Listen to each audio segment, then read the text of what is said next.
schools will be closed on Monday. Yeah, George, This is Channel 1 Atlanta's continuing coverage of the coronavirus. Good evening to you from the broadcast center here in Atlanta. We're live this late evening on this Thursday night with the very latest. Let's get the latest now as we switch live to WSB TV in Atlanta. And many schools followed his advice. It's a very long list of closures from Fulton to Atlanta Public Schools to DeKalb, Gwinnett, and where we are here in Cobb. While Cobb is not putting a timeline on when schools could reopen, APS is. The superintendent there saying tonight parents should expect schools to be closed up to 2 weeks. We've been talking with parents about the closures, their understanding. They seem to think it's the right thing to do, but they're also amazed at the major impact this virus is now having on their lives. Very concerned. Yeah, that's because it's big. Well, it's bigger than what we thought, actually. It's like, it's crazy, just crazy how everything is happening. And for many parents, of course, this will now be a big challenge, figuring out who will watch their kids while many of them have to keep on working at their jobs. We're talking with parents about that part of the story for Channel 2 Action News Night Beat at 11. For now, reporting live in Cobb County, Justin Wilfon, Channel 2 Action News. Well, about 100,000 NASCAR fans will not be in the stands this weekend at Atlanta Motor Speedway. The races will go on, but without spectators. Let's get the latest on this now from Channel 2's Matt Johnson is continuing our live Team 2 coverage from Hampton. And Matt, a lot of fans and RVs say, look, they came here, they're going to stick around even if it is outside.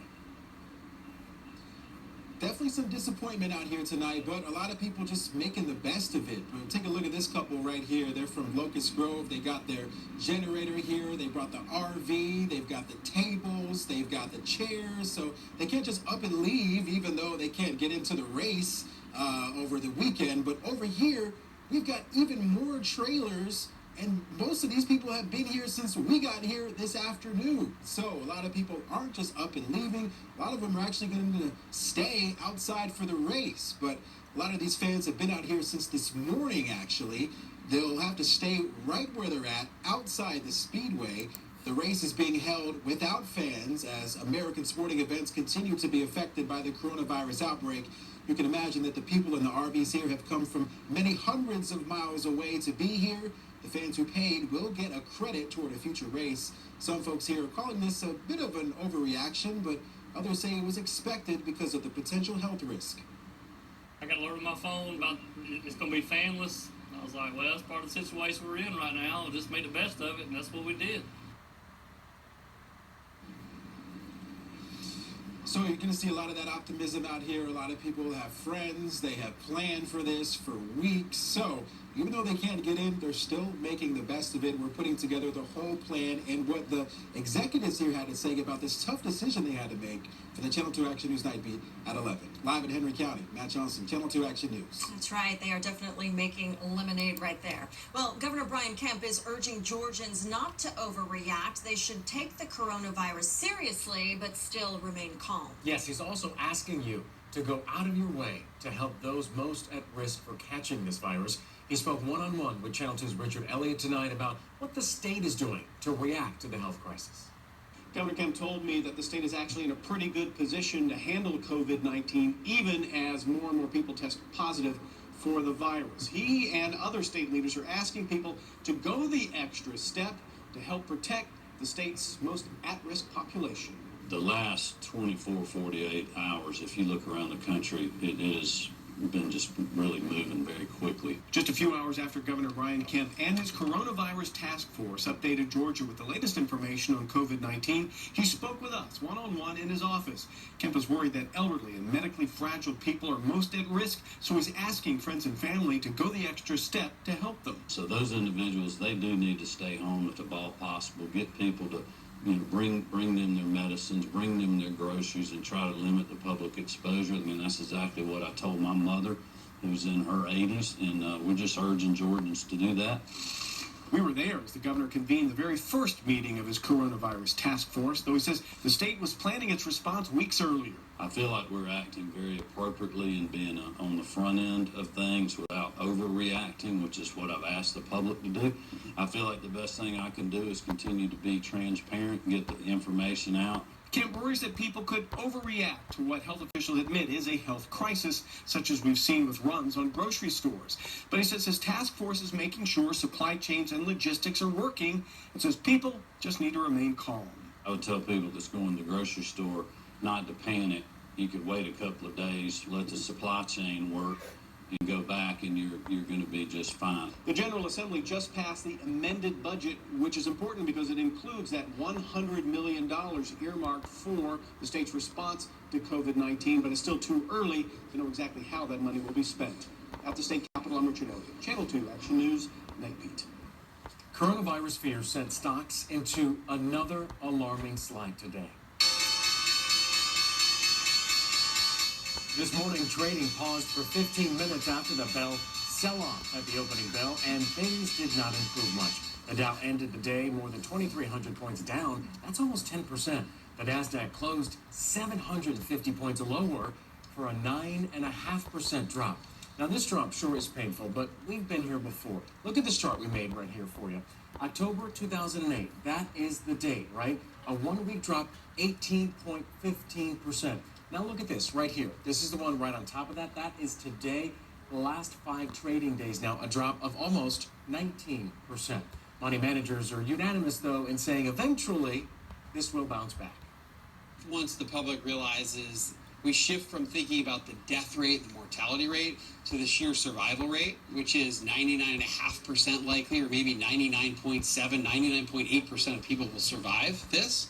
And Americans are so fierce and independent that at some point that narrative gets out there and Americans go back to work and they start going back outside, and then the economy starts to heal, and then by that point we get a vaccine, we get a therapeutic that could come up any week, any month, and then at some point this all starts to get better. Even though it doesn't feel like it right now, it absolutely will. All right, so timing when the bottom falls out really is a fool's game, according to financial analysts. But Wes Moss, that guy right there, says if you can stomach times such as these, they unquestionably present buying opportunities. In just about 25 hours, you will not be able to fly to Europe. Only flights to the UK are now allowed under the president's new travel ban. Channel 2's Lauren Posen continues our Team 2 coverage from Hartsfield-Jackson International Airport with the changes being made there. My daughter and I, we were going to take a trip to France for graduation, college graduation. Kelly Baylock held back tears as she spoke with me Thursday afternoon at Hartsfield-Jackson International Airport. Her daughter's graduation trip, which she says was planned for months, is off the table. We will be suspending all travel from Europe. On Wednesday, President Trump decided to stop all travel between the United States and Europe for the next 30 days to try and stop the further spread of the coronavirus. It's frustrating. I don't blame President Trump because, this is all very new to us. It's frustrating. Thousands of travelers in the States and abroad are rushing to rebook their tickets. We've been checking with airlines all day to see how they are helping those travelers. Most are issuing travel waivers and waiving the change fee on tickets. Despite the efforts made by major airlines, Baylock says it's been a nightmare. All the lines are probably inundated with people calling, so it's crashed. KLM has never picked up once. Lauren Posen, Channel 2 Action News. And you can expect to wait to get through on the phone to airlines to try and rebook a trip. Lauren tried today, and she said she got a message about the high call volume. Now, there is a lot of information out there, as tends to happen when big news like this happens, but a lot of the stuff that people are sharing on social media simply isn't true. Yes, so I want to take a moment now to kind of clear some things out. The World Health Organization has launched a myth-busting service to make sure people have the correct information, so let's go ahead and go over some of it right now. First off, some people are saying that once summer gets here, the virus will die off, but the World Health Organization says the new coronavirus can be transmitted in areas with hot and humid climates. After all, it's summer in Australia right now, and people down there are getting it, including Tom Hanks and Rita Wilson. That's right, but there is some good news here. People are concerned about the mosquitoes possibly transmitting coronavirus, and the World Health Organization can ease your mind with that one. The new coronavirus cannot be transmitted, they say, through mosquito bites. So people are also always looking for ways to stop the spread of this thing, but one way they're doing that can actually be dangerous. The World Health Organization says spraying alcohol or chlorine all over your body is not going to kill the new coronavirus. That just doesn't sound safe. And remember, the best way to prevent the spread,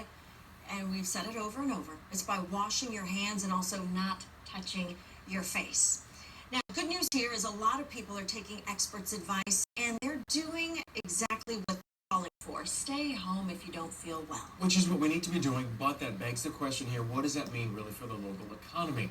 Channel 2 Gwinnett County Bureau Chief Tony Thomas continues our Team 2. And we'll get back to WSB TV in just a moment. Thank you for your comments tonight, as a lot of you are joining us live this late Thursday evening.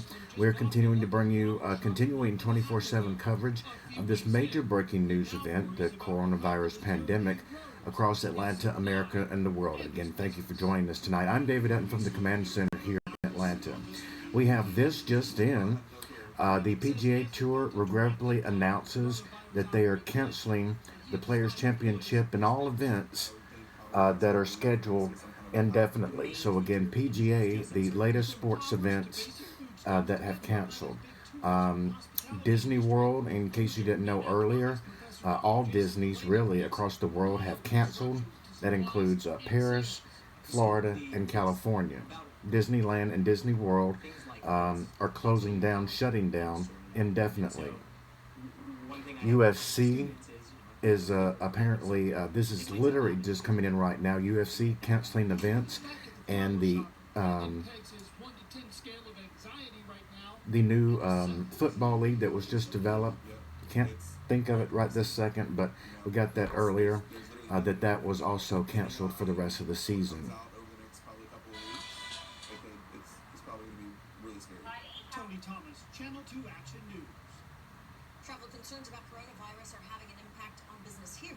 Channel 2 anchor Linda Stouffer found out it's not just Final Four fans canceling trips. And again, the governor is going to be live with us here in just a few moments, not us here, but on Channel 2, to answer some questions about the latest developments today. Of course, the big story on top of it all, and it's unfortunate that in Georgia, one person has died as a result of this. We have this just in.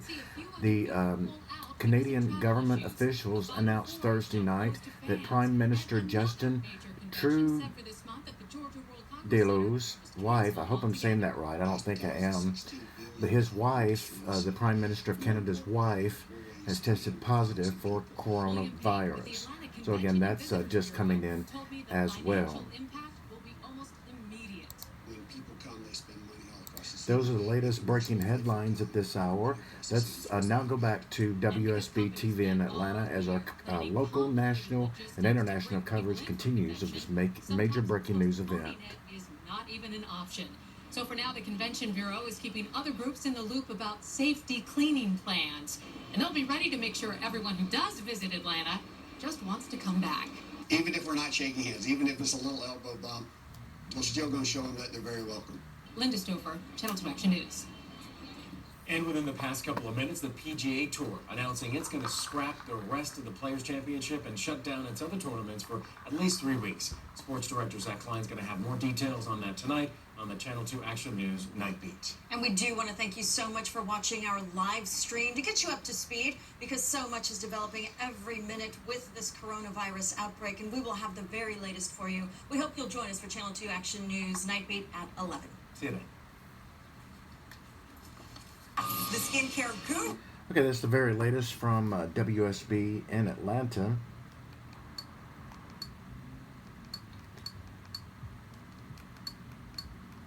With the our continuing coverage of this coronavirus event, that was a live update online from WSB. And we'll go back to them as conditions warrant. In the meantime, let's run over a few of the latest school closings, and they include Gainesville City Schools, Hogg County, and Gainesville City Schools.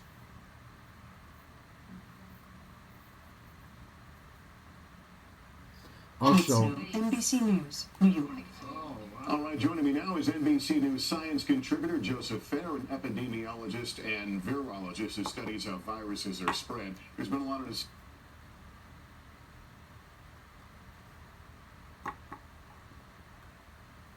discussion about the effect of this virus on older people, specifically those over 60. What should those of us in that category know?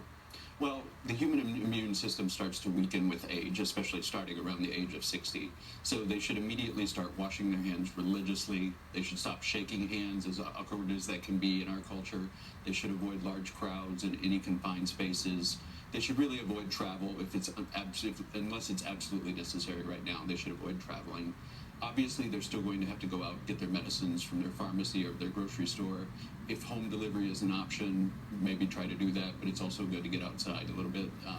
But avoid anyone that's sick, and that's the most important message. Avoid anyone that's ill. All right, important information, Joseph. Thanks. And another question many Americans are asking, how do you know when to stay home if you think you may have been exposed? We get more on that from NBC's Stephanie Gosk.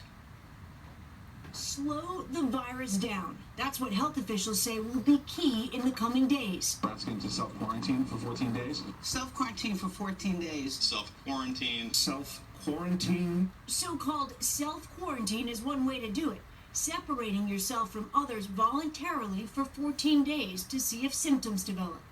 The CDC advises people consider taking action if they have been exposed to someone who tested positive. At work, that could be someone who sits 6 feet or closer, a colleague you interact with regularly, or a friend you've recently had dinner with. But guidance is confusing, and for now, if you're not showing symptoms, it may be a personal judgment call. Taking this step is disruptive, not going to work, staying at home, and keeping distance from friends and family. Make sure not to share dishes, towels, or bedding. Homes should already be stocked with necessities, toiletries, food, prescription, and over-the-counter medications to last up to a month. Going outside for a long walk or bike ride may actually be okay. Going to stores and coffee shops is not, because there are too many people. In the end, it is a difficult step to take with a selfless goal, protecting others. Stephanie Gosk, NBC News, New York. And we have this just in from the Fulton County Sheriff's Office. Due to court concerns about the coronavirus, COVID-19, all visitation will be suspended until further notice beginning. This is Channel 1 Atlanta's continuing coverage of the coronavirus epidemic. Good evening to you. I'm David Dutton from the Command Center here in Atlanta, covering the very latest on this virus from Atlanta, America, and the world. Right now, our live coverage continues as we go back now to WSB TV in Atlanta. Live, local, late breaking. This is the Channel 2 Action News Night Beat. Coverage you can count on.